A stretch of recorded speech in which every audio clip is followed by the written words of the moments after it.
ตสาวนา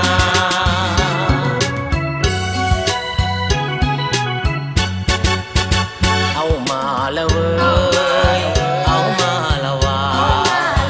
พวกเขาสาวนาที่พากันลงมือออกแหงฝนตกก็แข็งแดดร้อนก็ดำที่พากันดำแข่งขันลงมือให้แล้วไวแข่งขันลงมือให้แล้วไว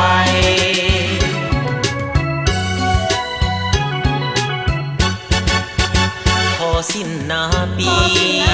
ก็ดำนาแสงเมื่อถึงยามแลงแข่งขันกันลงหาปลาปลาขะแยงปลาวาปลาขอถึงมอง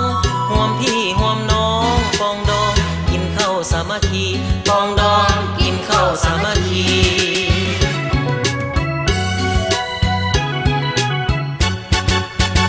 พร้อมกันทำบุญ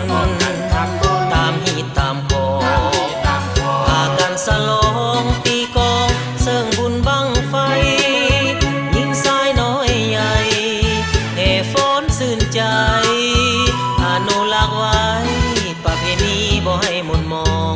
ประเพณีบ่ให้หมุนมอง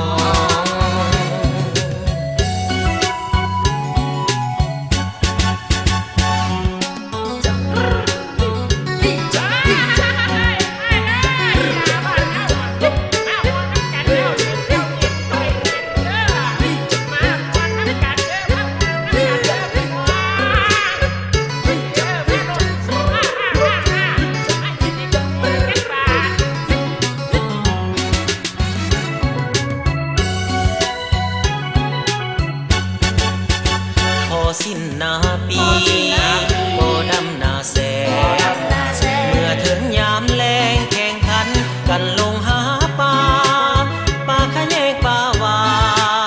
ปลาขอถึงมองห่วมพี่ห่วมน้องปองดองกินข้าวสามัคคีปองดองกินข้าวสามัคคี